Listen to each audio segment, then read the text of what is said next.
You know, your voice is sounding stronger than ever. Are you doing something different to take care? Well, I really like to take care of my... No, it's actually funny you say that because I'm having a hard time speaking today.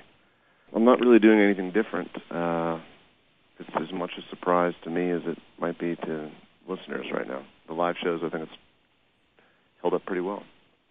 Your songs, I mean, no secret, tend to go into personal territory. Is it tough to revisit some of those emotions live? Yeah, and in some ways it is. We spend a lot of time thinking about what songs we're going to include in the set list.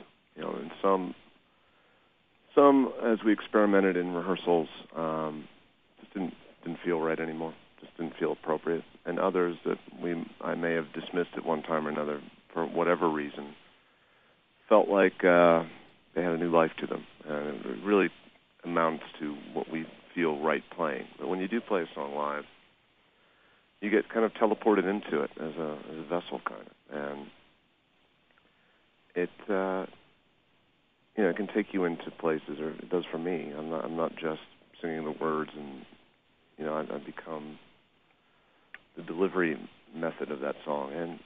And when we leave the stage, usually it's not just physical exhaustion, but it's mentally it feels like I've been taken to a place that I don't in normal life tend to go to that often. It's interesting to hear you talk about music, almost as if you're haunted by it. Is that the case? I wouldn't say haunted by it, but I mean it's something that is really a part of me. I mean, I think of every memory I have has a song playing in the background. And when you actually get into composing and writing music, and it's part of your soul, and you've kind of mined through your feelings to try to express something you feel in a way that has an elegance or a weight to it or integrity to it. It really gets interwoven with everything. So there's always a song playing in my head, and it becomes part of my way of comprehending the world, really. As I'm sure, I can't speak for anybody else, but I'm assuming that's how other people work too. But in my head, I can hear a song, I can remember something that happened to that song, and if I think of something that happened, there's a song playing usually. Is there an escape for you? There used to be, and that was called getting high. That didn't work anymore. Now I think it's funny. I was just talking about this in rehearsal the other day.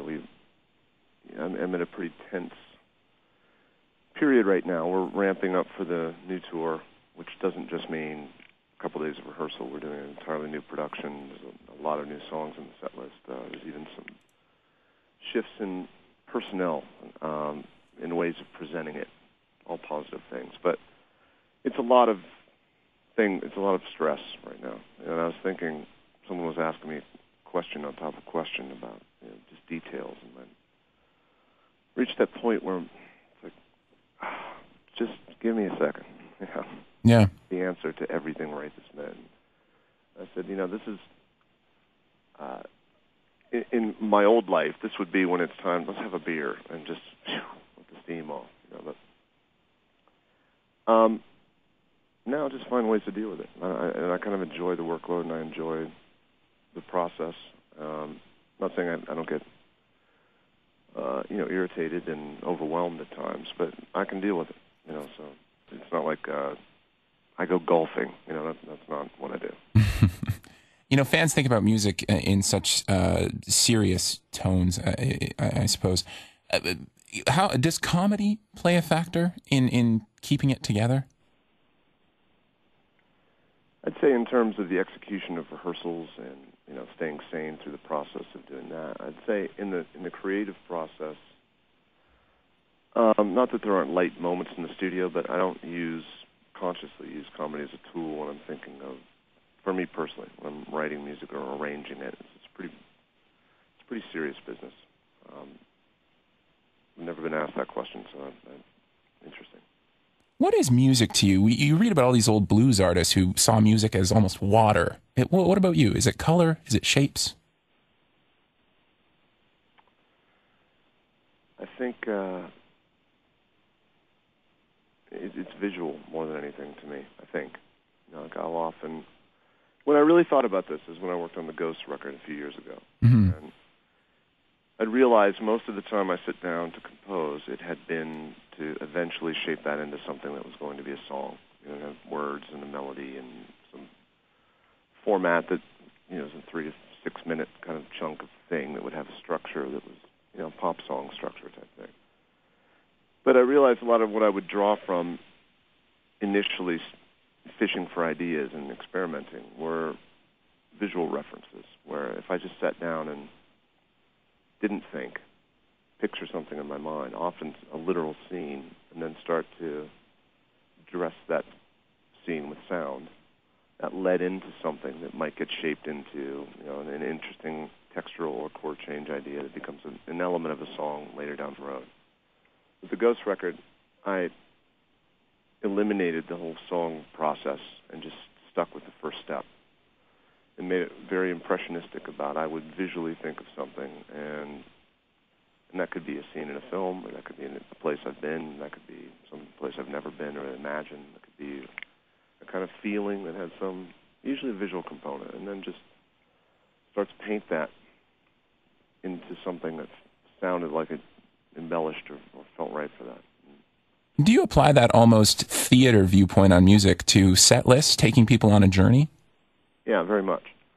I'd say more than I notice in my peers. I think a lot about just like I think about albums. I think in terms of when I'm writing songs, most of the time I'm thinking about how they sit together as a piece of work.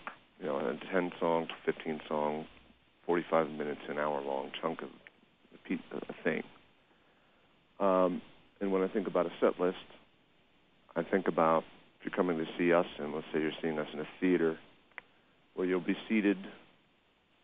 I'll try to pace a set list where it's the right kind of thing where you can sit and watch.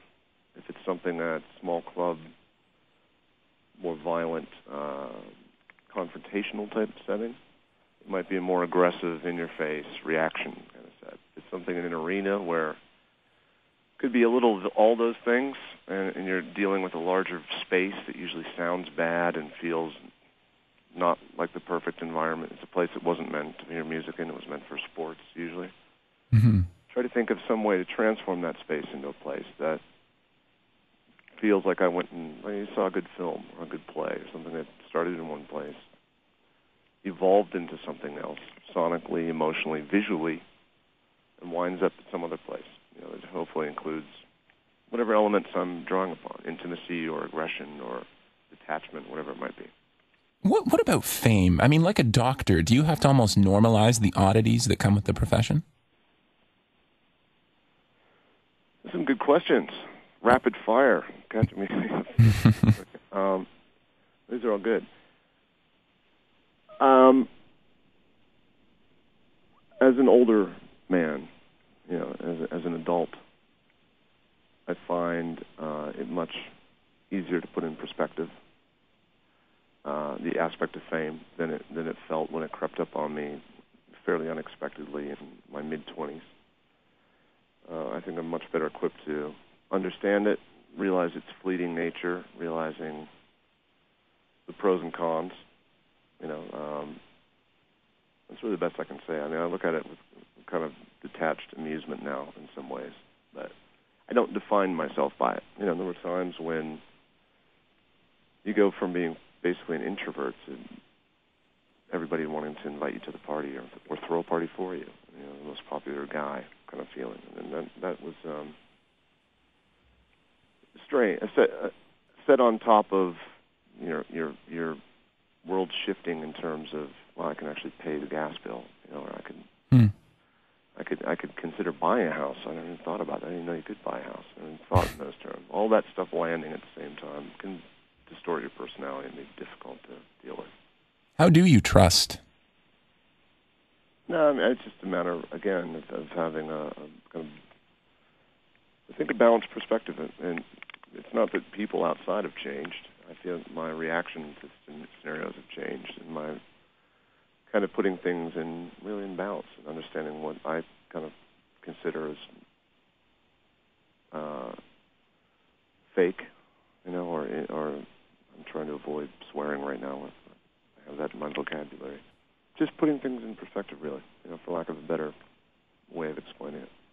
It's no secret you have a plethora of fans around the world. But what do you think, after everything? Do you feel like a good artist?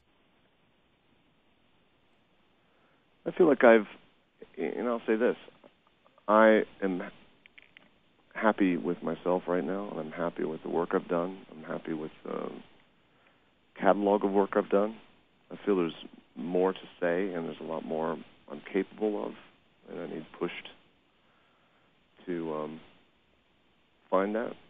I now kind of enjoy, I now enjoy the process of actually doing the work more than I had in the past, which I think was me being kind of paralyzed by fear in a lot of ways.